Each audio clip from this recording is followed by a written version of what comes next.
What are your thoughts on the state of, that constant kind of overhanging everything issue of the fate and future of the Trump presidency in the context of investigations and possible impeachment, all that sort of stuff? Yeah, so lots going on, Tom. That issue kind of dominating everything, right?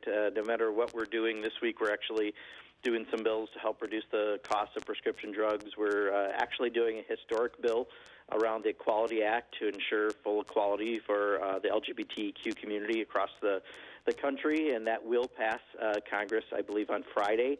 A lot of good things going on, but often overshadowed by, of course, this president, his Twitter account, and really what happened with the Mueller report and what's happening since then. The president's simply refusing, some would say, obstructing the investigation that has to follow by bringing in the various witnesses that we need to bring in, also obstructing on getting the law followed to provide his tax returns to Congress. And in case you didn't know, I mentioned he's obstructing an awful lot. That's also what the Mueller report highlights, about 10 different cases of obstruction, which is why we're trying to get answers. So in many ways, Donald Trump is leading Congress towards an impeachment process, I believe, if he doesn't do anything, because we have no choice but to get information, and he is making it absolutely difficult. Pretty odd for a guy who supposedly is innocent and been exonerated, right? Now, the executive branch, the presidency and all the various, police agencies, the EPA, the Justice Department, all of this falls under the rubric of the executive branch. You guys make the laws and say, here's what you should be doing, and you appropriate the money and give it to them to operate. Mm-hmm.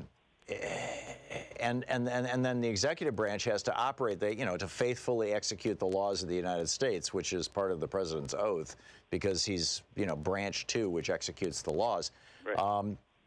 Is saying to Congress, we are going to give you absolutely nothing about anything with regard to oversight. This has literally never happened in the history of the presidency of the United States. What are the implications of this? Well, it's huge. I mean, if we can't, he's saying he doesn't even want Mr. Mueller to come in, who wrote the report, who we know since then has written a letter to the Attorney General saying you mischaracterized the report. He doesn't want... 2 letters. And major witnesses like Don McGahn, who are talked about throughout the report in the obstruction section, he's trying to make sure that no one can come and testify. And, as long as this continues to happen, we can't get the additional information that clearly Bob Mueller laid out for Congress. So it's our responsibility to pick up the report from here, not the Attorney General's, not the President's, but Congress's responsibility. And if you can't bring in the witnesses, he's just going to bring us to the point that we have to force him to do that. And again, someone who's innocent doesn't do that, and I think he might be answering a lot of the questions just by his actions.